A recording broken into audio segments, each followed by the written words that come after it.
Go. We are live.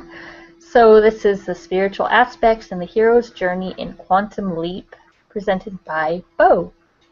I don't. I've never seen Quantum Leap in my life. I've never seen a single episode of it, so there's not a lot I could contribute. But I'm sure I'm gonna learn a lot. And yeah, take it away. All right, once again, thank you for letting me do another Of presentation. course. All right, folks, for starters, spiritual aspects in Hero's Journey and Quantum Leap. It kind of goes without saying, the way I have this formatted is there's going to be a ton of spoilers on it. With that being said, if you've seen the show, you know that like you kind of learn everything as the years progress by. It's like between 5 and 7 seasons. I think it's 7 if memory serves. But a lot of the stuff I'm presenting tonight, you kind of don't find out as well as through the progression of the show. A lot of people have like kind of compared this to Lost. I was even reading that article today that said how Lost ended prepared me, or how Quantum Leap ended prepared me for Lost, and it's in many ways very similar. So Cool. just to let you know ahead of time, massive spoilers. So starting off, I'm kind of looking at two different concepts of the hero's journey. It's pretty traditional by cultures how it starts. It starts with a certain individual, then they get a call to adventure, supernatural aid, the threshold, which was where they break between the known and the unknown, and then challenges and temptations. Around this time, they usually meet their mentor or helper, revelation, which is like the death and rebirth, transformation, atonement, gift of the goddess, and then return. So how it works on Quantum Leap, what they did really well is if you watch the show, every episode is a hero's journey. I'm going to get into the details of that a little bit later on just because I have to explain the whole concept. But if you watch modern day drama, it's all one progressive hero's journey for the most part on modern day TV shows. But on Quantum Leap, it was more like every episode, unless it was a 2 or 3-part episode, was the hero's journey itself, all wrapped up into one other hero's journey. So here's kind of a modified version of it, same general idea: ordinary world, call to adventure, refusal to call. This one has meeting the mentor above the threshold, and then so on and so forth. But same generalized idea. Hero's journey kind of like varies depending on the way you look at it, just like the same general idea for an outline for a book. So I just wanted to show you guys this one too. All right, so for starting with, we're going to start with the synopsis of the show. With this specifically, Dr. Sam Beckett travels from body to body as an after effect of activating the quantum leap. Excuse me just one moment, folks. Pop-ups. As an after effect of activating the quantum leap accelerator. So from here, what happens is he gets in a new body. He has a task where he has to right all the wrongs, specifically with this task. And then after he takes the next leap, he's hoping to leap home. He's guided by a mentor and observed by a chorus, both of which are his best friend Al, who is present in hologram format. How this works on the show is Al is actually, they explain it where they're attuned to each other's brainwaves. So while Al isn't actually there, he's on the same existing frequency in hologram form of Sam so that he can directly talk to him. Alright, so first off, we're going to start out with our protagonist of the story, our adventurer, Dr. Sam Beckett. Now, what I'm going to go in before I show you this enormous list is that Sam traditionally in this hero's journey is overqualified for his adventure. And what I mean by that, specifically what we're looking at, this is just all of the stuff that Sam describes him as an individual. So for starters, he developed the Quantum Leap Accelerator. That's essentially what has him going on this adventure. He developed it. And I'll explain exactly how it works as I push on.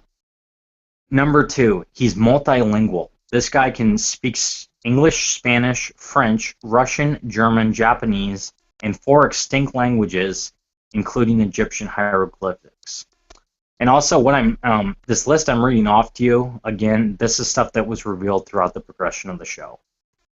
Number 3, this guy was a child prodigy. He started reading at age 2. He was doing calculus in his head by age 5, graduated high school at age 16, and he completed MIT in 2 years. At age 19, he played piano at the Carnegie Hall. He sings a tenor. He's a dancer, and he plays guitar. He has an IQ of 267. There's also one thing I didn't add in here. At one point, Time Magazine calls him the next Einstein. Continued with his overqualifications for this role, he also knows judo, karate, Muay Thai, and Taekwondo. He has 7 doctorates in music, medicine, quantum physics, archaeology, ancient languages, chemistry, and astronomy. He also won the Nobel Peace Prize in physics, and he has a photographic memory. So let all that sink in for just a second.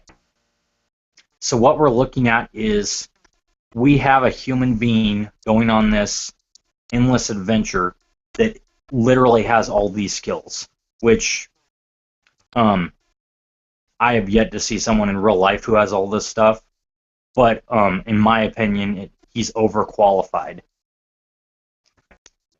for the adventure he's going on. However, there's a reason how it fits. So these are the faults of Sam. So number 1, he's afraid of heights. Number 2, he can't cook. And number 3 is Swiss cheese. This is what makes him qualified. So what we learn throughout the progression of the show is Sam kind of has a walking amnesia. He's got what's going on called the Swiss cheese effect. It's described that he has direct holes in his memory. So while he remembers a lot of what's going on directly, he doesn't fully comprehend everything at once. So, like, he doesn't remember aspects of his past. Sometimes, occasionally,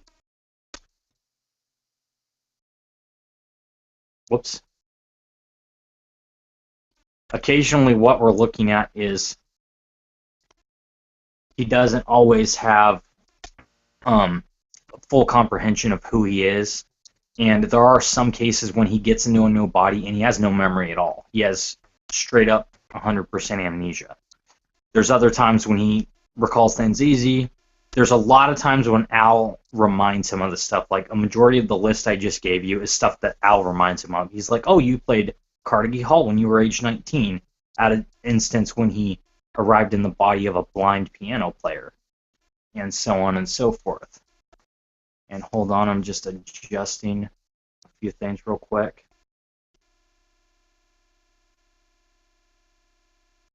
Sorry, folks, this is just going to take a second.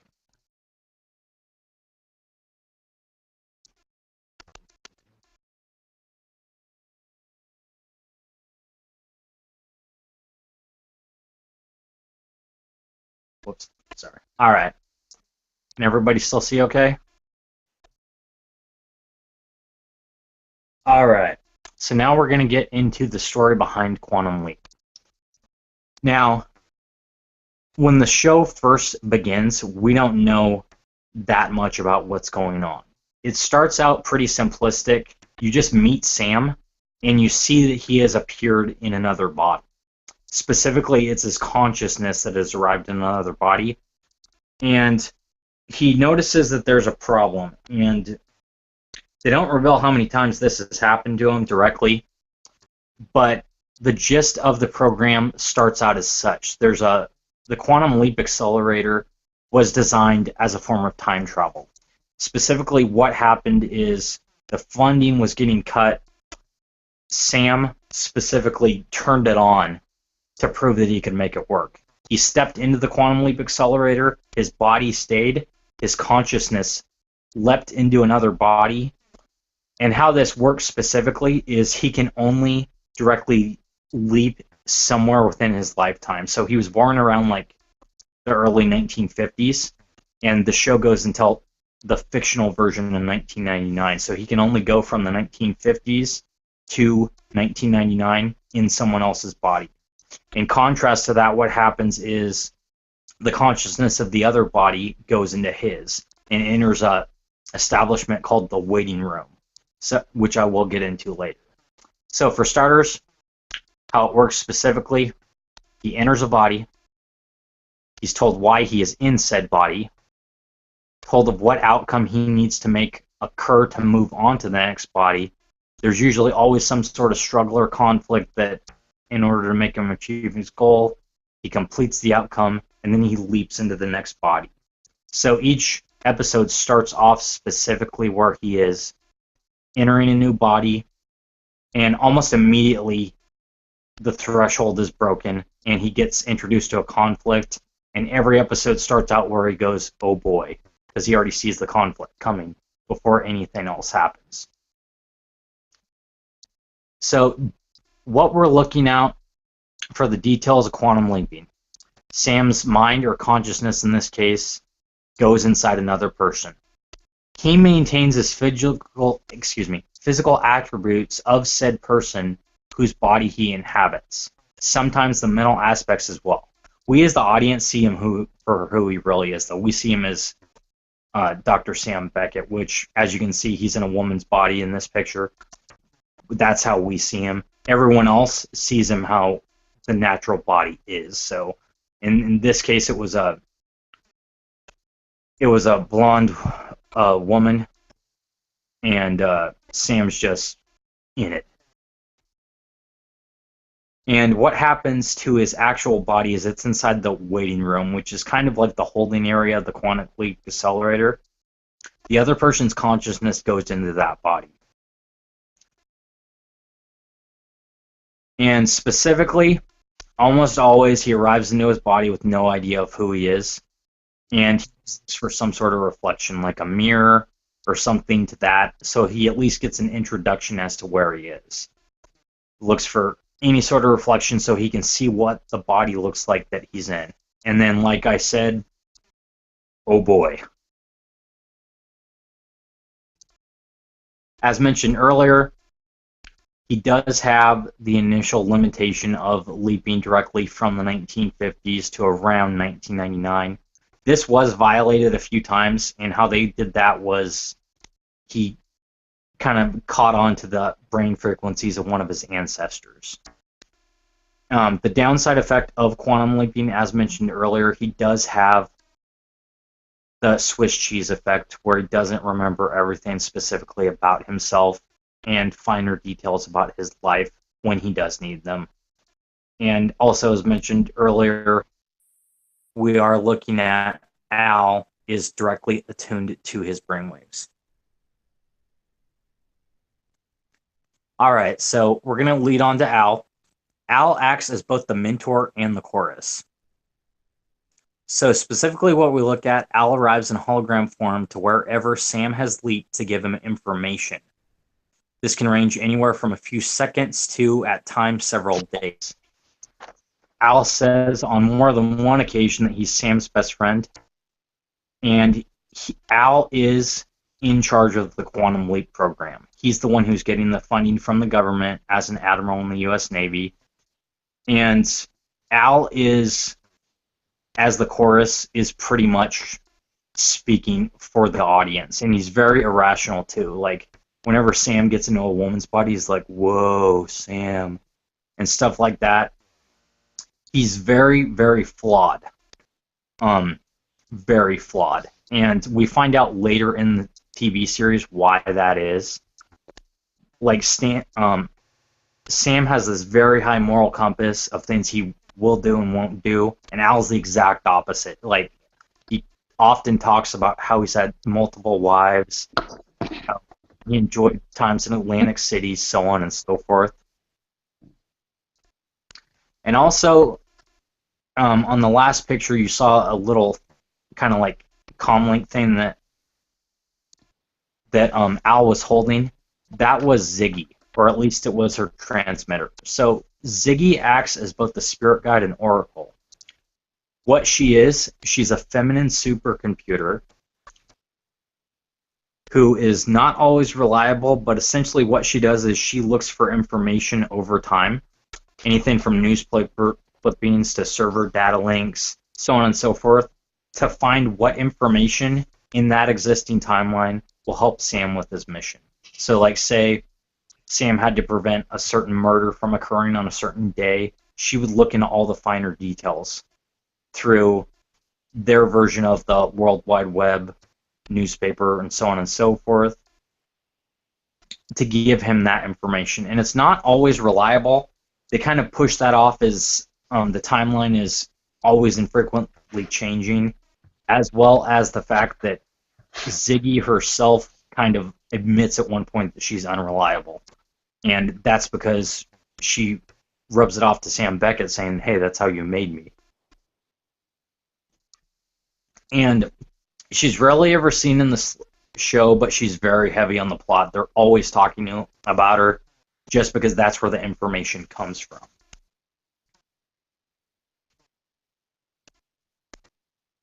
And what she does specifically is she sends direct information to that little comlink unit right there that Al has. It's pretty much, as I got it posted up there, it's a pre-tablet handheld computer. And a lot of times on the show, as previously mentioned, she is a very unreliable source. But she does have her part in the show, and that is as the spirit guide and oracle to Sam in this case.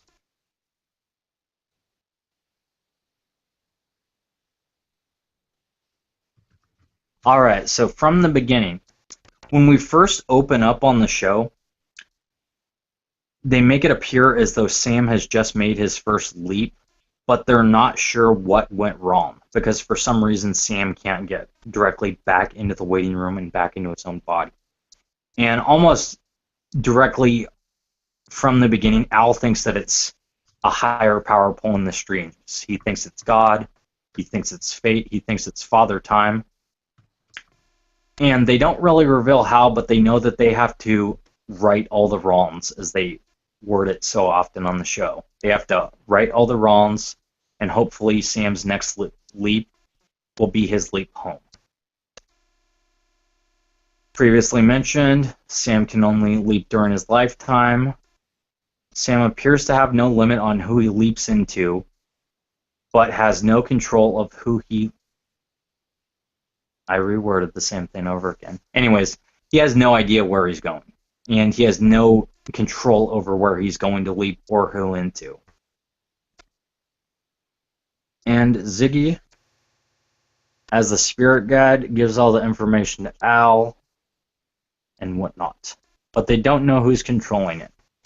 Alright, so right now we're going to do a little review period, just because I presented that so fast, and I know there are some questions at this point, so if anyone has any, feel free, or if they want me to review something that we went over, go ahead. I was going to ask you about Ziggy. What did you say she was made up of? I don't know if you said it, or I missed it. She's a supercomputer. Okay. But in the show, she acts kind of like, as I said, the Oracle and Spirit Guide. She has all the information, which she gives to Al, which he gives to Sam. Right. And so how come it has to be passed through Al? Well, how they say it on the show is Al specifically is the only one who can directly talk to Sam through his brainwaves. Oh, okay. And so how it works on the show specifically is you see Sam go off doing something, and Al kind of just like appears to him, and it's annotated by this like kind of digital door opening up, and Al walks through it, and that's signified as Al stepping onto a projection platform, and the frequencies are aligning with Sam. And so what happens is, because Ziggy can't go into that room, Al's got that little like kind of cell phone / tablet thing that she sends information to. Okay. And that's directly the whole thing that's going on right there. Okay. It's a lot to take in, I know. Cool. Yep. Anyone else? Okay. All right, now we're going to look at other spiritual aspects of the show. All right, so always going back to Sir Isaac Newton, for every action, there's an equal and opposite reaction.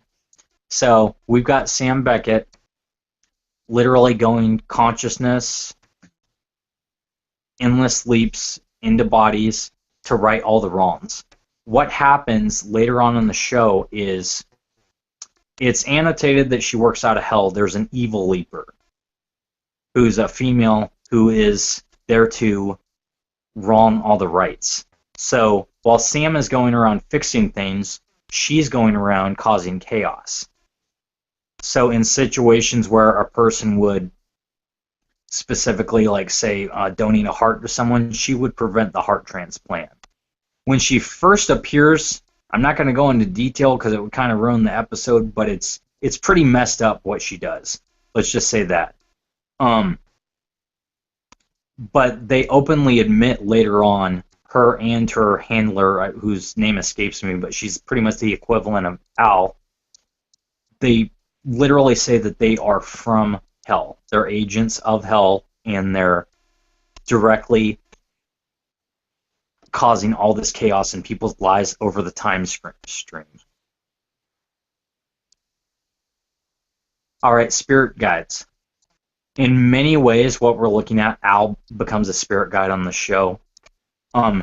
For a lot of unexplained reasons, they kind of rub it off as, I looked at it as children being open to ideas, but a lot of children can sometimes see Al. So you'll see, like, Sam off talking to somebody, and Al kind of always appears in this real, like, futuristic, flamboyant attire, and they'll be like, "You're funny looking. Who are you?" And they know he's not, like, supposed to be there. They usually call him a ghost or an angel or something like that. And likewise with that, it's all based on the brainwaves as they sometimes present it, sometimes don't. Some individuals can see what Sam really looks like too. The evil leaper can usually see him that way. We're basing that off the fact that she's kind of in the situation. Mentally impaired individuals can see who Sam really looks like. And it goes on and on. There's just, every once in a while, there's somebody who will see what Sam really looks like. In the case of this picture over here, what we're looking at, it was a little girl. She was about 5 years old.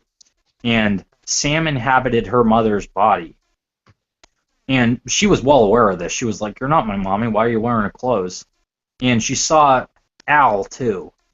And this kind of sets up a situation down the road where they get prepared for a situation like this. And they kind of make an ultimatum with this little girl. They kind of act directly as they both are angels, and they need to help her brother. Sorry, folks, my foot was falling asleep. So directly from here, that does happen every once in a while. And in this way, Sam doesn't just influence people, but so does Al. And this was, as the last line says, Sam will on occasion reveal his true identity if it means he has to in order to lead. So there are a few instances, like the one pictured over here, where Sam literally reveals that he's not who naturally most people think he would. And this was one of the classics right here. Really heartfelt episode, folks. I'd suggest it. All right, so this is where it gets kind of fun on the show. If we look at this in kind of a reality-type situation, Sam Beckett has literally created everything in pop culture. In one of the first episodes, he meets a little boy in a bathroom who doesn't really say too much about himself, but he asks if he can dance with him. And so Sam does the moonwalk, and the kid does it. And then somebody opens the bathroom stall and he's like, "Hey, Mikey, come on, we got to get on stage." So what the show is saying is the reason why we have the moonwalk is because of Sam Beckett showing it to a 5-year-old version of Michael Jackson. Along with that, Stephen King also appears. the ancestor of Martin Luther King Jr. This was a situation where it was one of the few exclusions. Sam actually leaped into his great-grandfather's body during the Civil War on this one. And with modern-day media, there is an episode Sam is randomly talking around a 12-year-old kid and saying how he should invest in real estate. Ends up being Donald Trump. And then there's many, many more situations like this. Marilyn Monroe. The list could go on. So this show had a pretty long run, and it started out kind of science fiction based, but there were a lot of things that were confirmed to exist on this adventure that made it a spiritual one. Satan made an introduction in a Halloween episode where he kind of twisted things around and he said, "What gave you the right to fix everything that I wronged?" With this one specifically, he somehow tuned himself to look like Al, kind of a brave wave type of thing like we mentioned earlier. Alternative Destiny is definitely solid on this. Sam is full-on convinced that he's controlling his own destiny, and he often says he doesn't believe in fate, which, as mentioned earlier, was one of the aspects that they thought specifically was controlling this. Ghosts were confirmed on this, time modification, as well as a mummy at one point. Aliens is kind of like left open to interpretation, but there were many different spiritual things on this show.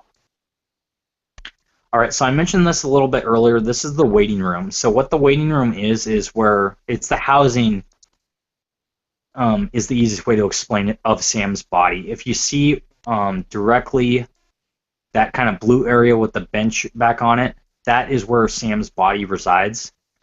And then specific, whoever's consciousness goes into his body, that's where they're sitting. So in a few cases did happen where it got breached. And just like when we would see Sam on the show look like whoever he's inside, specifically, they're going to look like him when they're in the waiting room. So we have a picture of a woman right over here, and then the guy who's holding up a gun is a situation where the guy actually got out of the waiting room in Sam's body. Alright, so how it all ends. So what we're looking at here is Sam eventually returns to his own timeline in the very last episode. What is revealed to us specifically is that the body he goes into, this makes absolutely no sense, I'm going to be, by the way, is his infant body the day he was born. Which what we're looking at, as you can see, he's in full-grown man mode, so this doesn't really make sense. Along with this, the bartender who's sitting next to him reveals himself to be the person who's controlling this whole situation. He doesn't say outright who he is, but we get the idea that he's God or fate or Father Time. And what he says to Sam specifically is that Sam directly has control about where he wants to go. He says, if you want to leap home, you can leap home. It's a whole law of attraction aspect. You want to go home, you can go there. You want to go to 1963, you can go to 1963. And so on and so forth. Alright. So, what Sam ends up doing with this knowledge is he actually goes back in time to a situation where Al, who we mentioned earlier, was a POW during Vietnam. Because of this, his second wife left him, and it was the love of his life. So what Sam does is he switches the situation, he saves Al, and Al ends up with his second wife, Beth, at this situation, and now has 4 kids with her. And this establishes Sam as both the soulmate to Beth and Al, guiding them into this, and those two are twin flames. In return, Sam meets a number of people he has encountered over the series and in his own life. So this is like the more childish version of people he will meet in later bodies as a different person. And he establishes Sam as the carbonate teacher in their lives, and vice versa. So small influence, but it's there enough to make a change. And then this happens. Literally, the screen goes black on the last episode and says, Dr. Sam Beckett never returned home. So what this says to me is actually... Hold on, folks, I'm switching the screen. What this says to me is actually a flaw in the series. I think what they were trying to get at was Sam specifically just decided never to go home. That he just decided to continue on jumping from body to body, helping each other out. But in my mind, what happened was the Swiss cheese effect with the holes in his memory made him forget everything that fate/God/source had told him. And for that reason, he didn't return home. And that's my presentation, folks. Yay! Yep. Awesome. And I just got to grab something real quick, and then we can talk about this a little bit more. I'll be right back. Okie dokie. Taking off the broadcast.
How are you, Disney?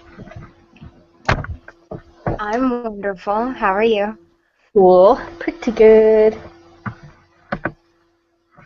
What did Bo say he was gonna do? He said grab something. I don't know what it was. Oh. Don't- Sorry, guys.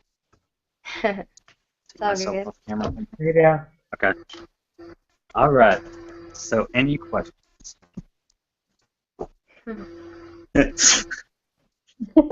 trying to think. I'm sure I had a few on the, as you went through, and then I should have written them down because then the slide I'd be like, oh, cool. Like I said, I'd never seen it, so I was just kind of taking it in. Have you Yeah, have you it's- guys watched it, Rulo or Disney? No, I haven't seen really anything that was talked about tonight. It was one of my favorite shows, actually. Oh, cool. I saw it every time. And actually, the very last chapter was very weird to me precisely because it was more on the spiritual side than on the science fiction that the show usually sells itself. For whatever. Any business endeavors or anything. Also, I think the problem with the last episode was that they were canceling the show and they kind of did it very quickly. That's why that fade to black thing. Still, it was very satisfying ending in a sense because you get closer and Sam gets to see his body again because all the time he was jumping, he never saw himself. He always saw other person in the mirror. So in this very last episode, he sees himself and he realizes he got older and well, he seems happy to see himself again. And then he realizes there is actually a higher purpose in the person of this god bartender. So well, he realizes all his uh, work, his life work has a higher purpose, which might explain why he chooses not to come back to his body and to help his best friend. Hmm. Hmm. That could be, because I would imagine after all of that, going back, that would seem like a step backwards. Even though I'm sure he wanted to go home and all of that, I would think it would be kind of like, how do you go back from that, with all of those experiences? And even though he forgets a lot, right? But still, there's plenty he remembers, and wow, it almost reminded me of the Sopranos ending, the whole black screen thing Yeah. a little bit. Yeah, it literally cuts to black and it says Dr. Samuel Beckett never made it home, and you're watching and you're like, oh man. Yeah, this was a season finale with just one episode. They always make the grand finales in 2 episodes. This was only one. So Oh. they have him jump into his own body on the day he was born. He meets the bartender, and then he chooses to help Al regain his life, basically. Hmm. And that will introduce a lot of time travel paradoxes, because since Al is a different person now, he won't be able to help Sam. So maybe that's how it ends, because he basically becomes a time traveler of his own now. Now that he has a there's a purpose. lot there's a lot of information that's left out about Sam too. There is one episode when he gets back, but Al kind of takes his place, and it's revealed at this point that he actually has a wife, but he was under the impression that he didn't. He had a wife, but they were divorced. And what's actually revealed about this is that after he started developing his whole Swiss cheese effect, she told Al not to remind him that he was married, because there's a lot of situations where Sam is like pretty much unfaithful. Like there's episodes when he has to kiss women and so on and so forth. And she doesn't want him to feel guilty about it, because Sam has supremely high morals throughout the show, which those are like the main things that seem to stick with him beyond anything else. And when you look at the show, it was kind of really ahead of its time. Like, they were bringing up a lot of old issues that weren't really talked about in the 90s as much as you would think. Like, there's a whole episode on racism. There's a lot of women rights episodes, which when I look back at, I was a kid, I really didn't fully understand what was going on back in the 90s, but when I look back at it now, I kind of realized compared to other shows, they were willing to talk about things that other people really wouldn't. But yeah, it's actually it's a very good show. It really makes you think about life decisions, and it's fun to see the situations that Sam gets into too. And the show itself, how they present it, isn't shown in a linear format. Like, it'll show Sam leaving a body, and sometimes it'll show him going to a tub somewhere, and then a bunch of other episodes will happen where you see him in other bodies, and then a season later he'll be in the tub of the one you've seen previously, and so on and so forth. Interesting. And it really obviously has a lot of past life type of elements in it, whether they're calling it that or not. It's just kind of like, oh, It really does. That's cool. They kind of do it. They kind of do at one point. There's more than one occasion when Sam does leap into his own body, but it's when he was obviously his younger self. It prevents the death of his brother that way at one point. There's an ongoing arc about how his brother died in Vietnam. And there's a whole episode where he actually goes back into, I think it's like his 14-year-old self. And it's literally this whole decision of he wants to save his brother, but Al says he can't because the fact of how dramatically it changed the timeline. And while we're on the subject of the timeline itself, the changes in it, are only really seen by the viewer and occasionally by Sam, and Al sees it like directly. There's an episode in the beginning of the second season where it's revealed what Al is, and that's an admiral in the U.S. Navy, and he's in front of a senatorial body, and he's saying why they should keep funding the Quantum Leap program. He's like, hey, my friend is trapped literally in time right now. And they're resistant to believe about this. They just think that millions of dollars of taxpayers' money is going into this program for no reason. And what ends up happening when Sam is in the past is he saves a woman who was going to college to be a lawyer. And what ends up happening is right at the moment when this guy is denying, or the senatorial body's denying the funds, he switches into her, and it's revealed that because Sam saved her, she was able to go to law school, and then at that point she eventually became a U.S. senator that directly is the person who's saving this program. And this is one of the instances when Sam revealed who he was, and she says to Al, she's like, you said his name was Dr. Samuel Beckett, correct? And he says, yes, and she says, I recall that name, quantum physics, right? And this is like 30 years later. And he's like, yes, exactly. Wow. Those are a mind trip when when the timelines are, and it's, kind of blows my mind. It reminds me of I was gonna ask, has anyone ever put together? I'm sure they have. I would love to see an image of the timelines, if anyone's ever done that, or of the different, what would you call them, incarnations, or what do they call those different selves? I think I've seen a diagram of the Quantum Leap Accelerator, and it really wasn't as advanced as you think it would be. But as far as the timelines themselves, let me see if I can find anything real quick. Yeah, that's what I was going to look too, because that would be pretty cool. It is Sean! Hello. The slides are over, but we're discussing. I'll post the slides on the page too, so you guys can look through them.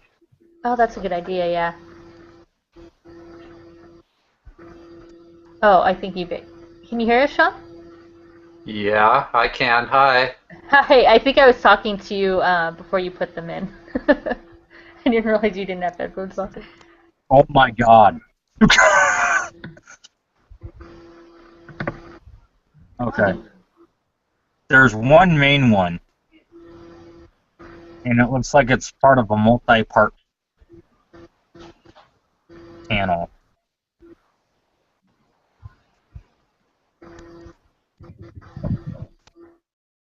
Okay. Let me see if I could pull it up and share my screen. How did you find it? I just put Quantum Leap Timelines on Google. Okay.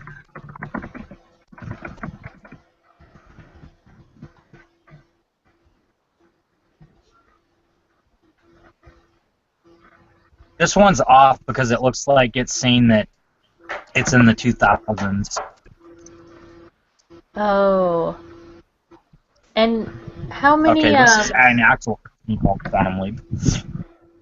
how many different versions were there? Would you say? I mean, he was a different person in every episode, or how did that work? Every single episode Almost. was on a different person most of the time. Uh, 2 or 3 times he went into his own body, and for some special episodes he went into famous people. He was Harvey Lee Oswald in one episode. That was very good. But Okay. He went into a few different bodies, multiple. There was one time when he went through one woman's whole life, where he was like her father at one point, and then when she was in her teens, he was like the guy that lived down the street, and then when she was a grown woman, he was her fiance, and it was like one episode right after. Oh. And it was like, and the whole point of the episode was to find out, like, or episodes, I should say, was to find out, like, the reason why her mom died, and pretty much to save her throughout her whole life.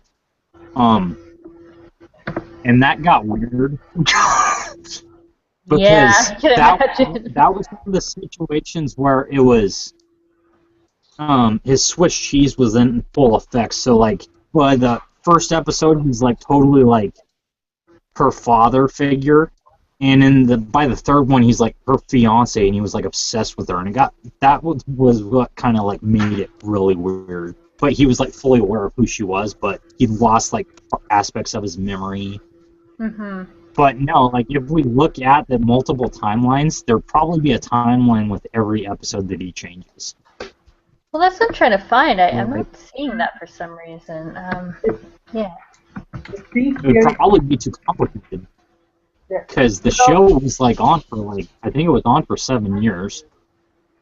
You know, most times travel shows have this changing timeline when the character goes and changes the timeline, and you see the effects. For Quantum Leap, basically whatever changes Sam made, they were only experienced with the immediate persons he had. I mean, there was no butterfly effect.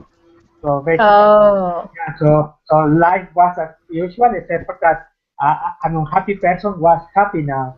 But that didn't change the timeline in a sense. So he was traveling all the way during his lifetime, but the effects were only felt by the people he was helping.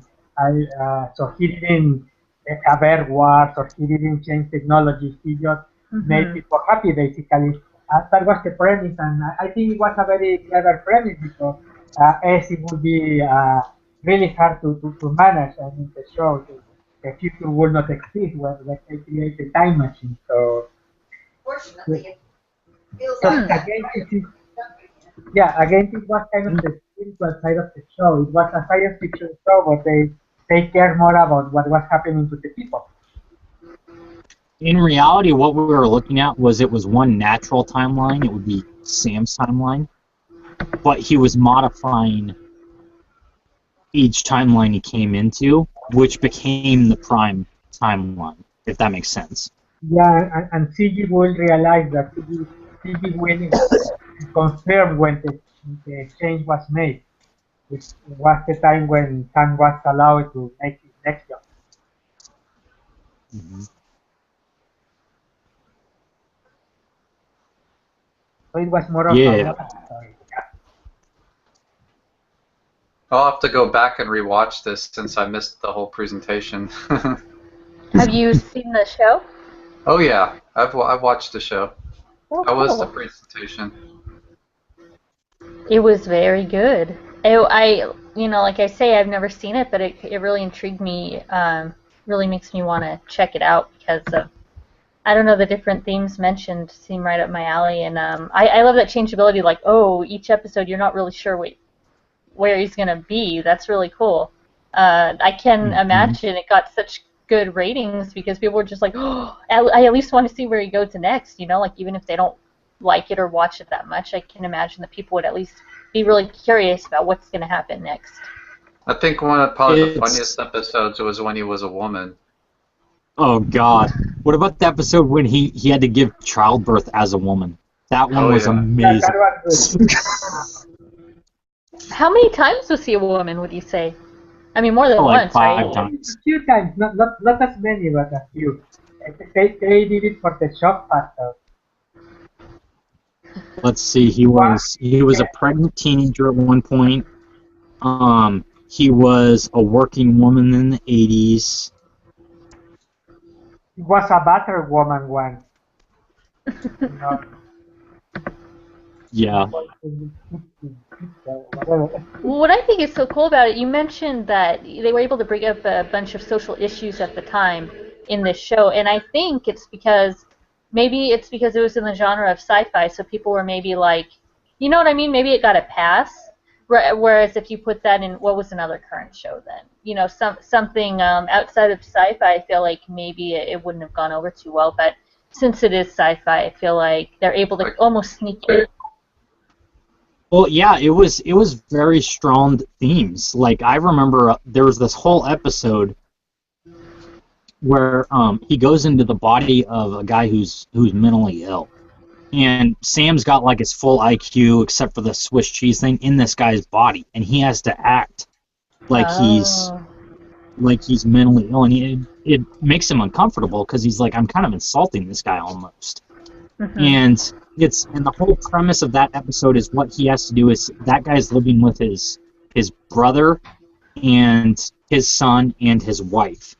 And the whole progress is he needs to stay in this guy's body and make him keep his job so that they don't have to send him back to a mental institution. And it was a pretty powerful episode when you look back at it.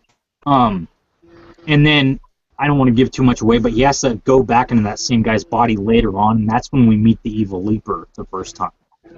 And it was messed up. But yeah. And there's an episode when it was literally a Driving Miss Daisy kind of parody.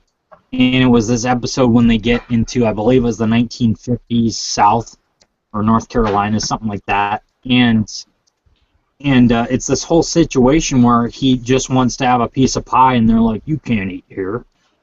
And then it comes to this situation where like a little girl who's African American gets hit by a car, and they drive her to the hospital, and they're like, this is a whites only hospital. And the older woman whose husband who was deceased was like in politics was like, no, take her in there. And the whole situation beyond that was she might lose her standing in society just for telling them to take that girl into the hospital. And it dug really deep about how much changes happen in our country, but it's still kind of residing there in some areas. Like literally, this person's dying, and because of the color of their skin, we don't want them to come into this hospital. And yeah, it goes beyond that. Like there's a whole other episode where literally Sam is like the only person in this small southern town who isn't racist. And it's this whole thing where he has to like join the Klan if he wants to like make a standing in society. And he says to Al, he was like, this goes against everything I've ever learned for. And that's an episode that was powerful. Yeah. That one really stood out in my mind. But it's interesting to see Sam grow as a person just because he's like landlocked in so many lives of other people and talking about these issues that really, like I was saying earlier, no one would touch at the time. But yeah, like you said, they probably got a pass because of sci-fi. Right, it just feels like a different way to present it. You know, an easier way to present it. So that's really adventurous. What they did, pretty brave. Mm-hmm. And it's interesting too because when you're watching it initially, you don't view it as a sci-fi show. I mean, the only thing that's sci-fi about it is when Sam goes into a body, there's like a bunch of lights, and when Al shows up with his little comm link, and when the door opens, when Al shows up, and that's pretty much it. With the exception of the supernatural episodes, like the Halloween episodes. Mhm. alien episodes, most episodes, but besides that, you don't really think of it as a sci-fi show. So the one thing I didn't get was Al was basically from Sam's present timeline where he originally started from, right? Or was he from the Mhm. future? It's on the show. It's a future. Sam's natural timeline is Sam's natural point of breaking the threshold would have been our future. It's like kind of in 1999-ish around there, but the show was on in like 89 to 93, I think, if that's right, or 95. But yeah, it's in the future, and they do show it, and it's literally just a stereotypical future. Like everything looks fine, but people have like clothes that glitter and stuff and shine. Over dramatic earrings. The place where the quantum leap accelerator is literally looks like this kind of like Fortress of Solitude place. It's blue. Yeah. But yeah, to answer, does that answer the question? Yeah, that totally does. Makes sense. Okay.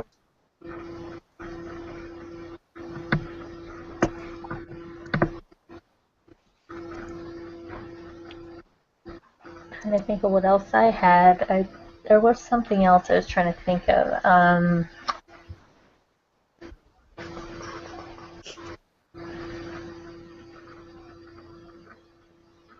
Oh, was he ever in the form of an animal or anything like that? Not that I remember. I don't remember him being an animal.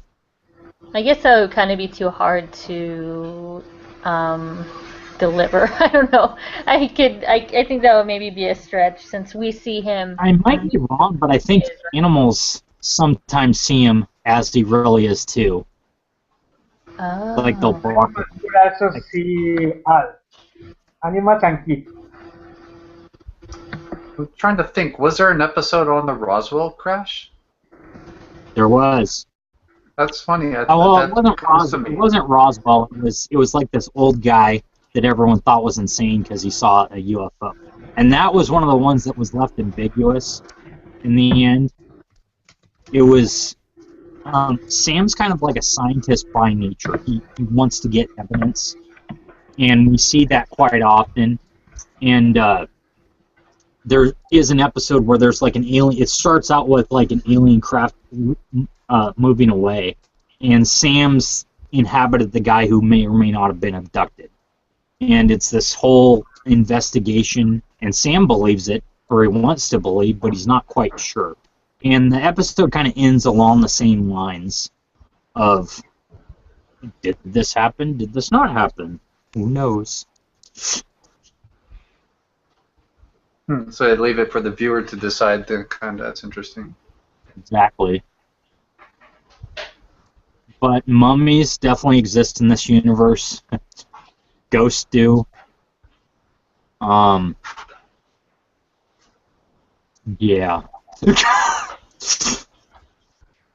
The devil. The waiting room thing. So how long is he typically hanging around? And who? I'm sorry if you had mentioned this and I missed it. Who is in charge of where he goes? Is anyone in charge of that, or is it just purely like an experiment? When they first reveal the waiting room to us, it's an episode where Al essentially breaks the one golden rule, which is don't open the door to the waiting room. And the waiting room is literally the conduit holder of Sam's body. And as they make it seem in the very first few seasons that Sam can be in a body anywhere from like a few days to a few weeks at some points. And so, while the waiting room doesn't look like much, I would assume it has a bathroom in there or something. But, because literally it's a situation where the person goes into the body and they're there. They're inside Sam's body. And for the first few seasons until that episode when Al opened it, no one went into the waiting room. And then as the show progressed, if Sam needed some information that was really valuable, Al would go in there and talk to who was ever in Sam's body to get information that Sam could use in his situation. That's what it became, but it wasn't always like that. We literally didn't know anything about the waiting room until, I want to say it was like the 3rd or 4th season. And that situation was Al opened up the waiting room. I don't remember why, but the guy who was in Sam's body was like a straight-up criminal. And he ended up getting a hold of a gun somehow. He got out of the waiting room, and he fled into society. And it's kind of a fun adventure. It's this whole thing where Al has to get this guy, get him back into the waiting room so that when Sam leaps, he'll have something to leap back into. It's assumed that if no one was in the waiting room, Sam would have nowhere to go, and you'd have just like a brain-dead body where Sam previously was, and Sam's consciousness would be like where...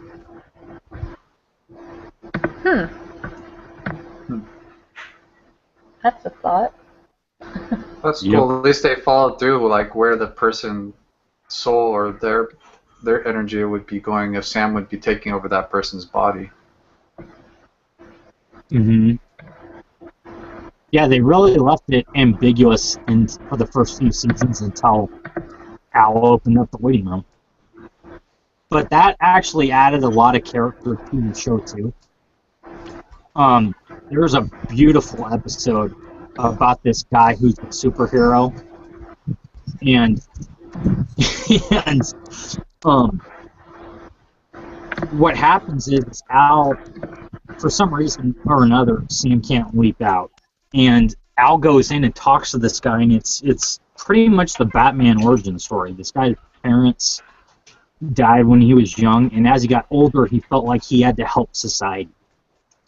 And it's beautiful because Al's talking to him about it, and he's like, and kind of alluded to the fact that this guy's struggle was so deep that Sam couldn't move on until the guy like kind of made peace with the situation, but not 100% really. So that was an interesting take on the waiting room too.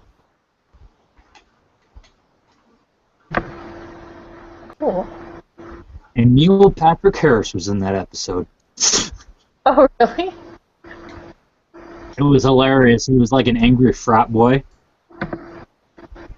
Oh, I think I saw pictures of him when I was Googling the timeline. I didn't really think about it. Yep. Do you It think had that a they'll... lot of... Go ahead, sorry. Oh, no, I was just wondering if they're ever going to try to remake it, because everything must be remade. So I want a remake. They were talking about a made-for-TV movie from Sci-Fi, and the general idea was it was going to be the same thing with Battlestar Galactica. They were going to make a made-for-TV movie, and if it was popular enough, spring a series from it. What I would like to see done specifically is I want to see a continuation. I want to see someone else go into the Quantum Leap Accelerator for the purpose of trying to bring Sam back. That's what I would want to see. I think that would add a lot of influence to the story.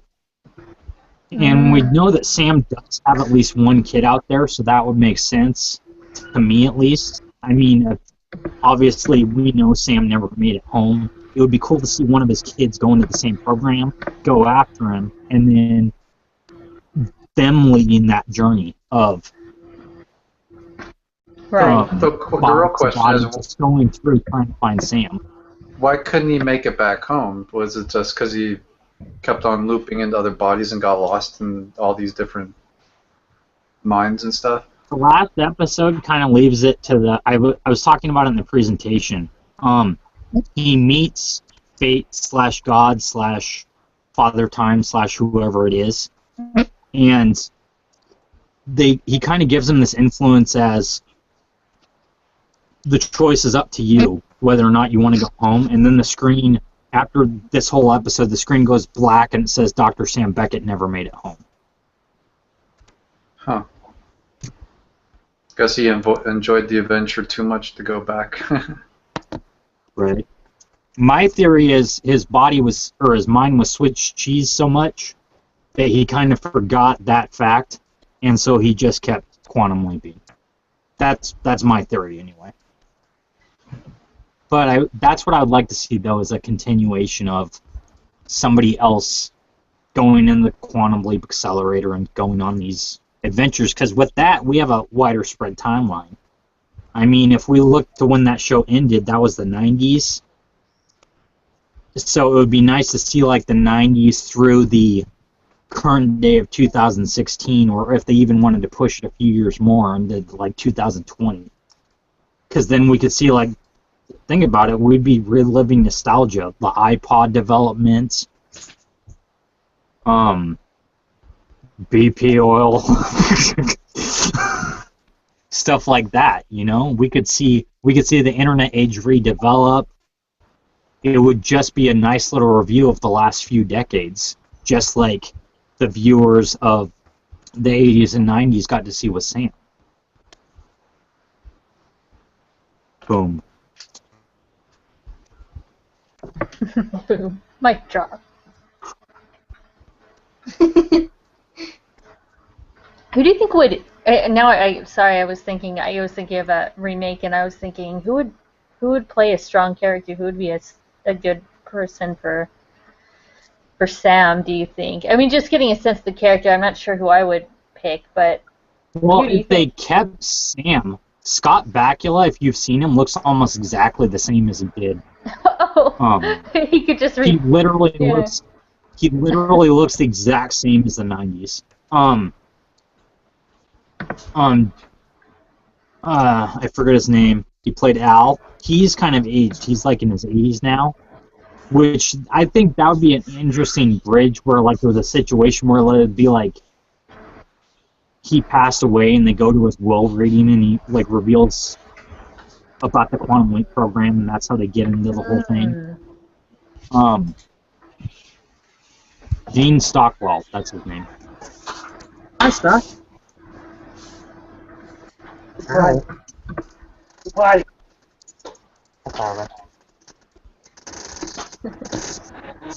The dog is. The dog. Well, I suppose I should go ahead and stop the broadcast. Of course, we can keep talking and everything, but thanks for watching, everybody, and thank you, Bo. Again. Thank you. Good job, Bo. Thanks.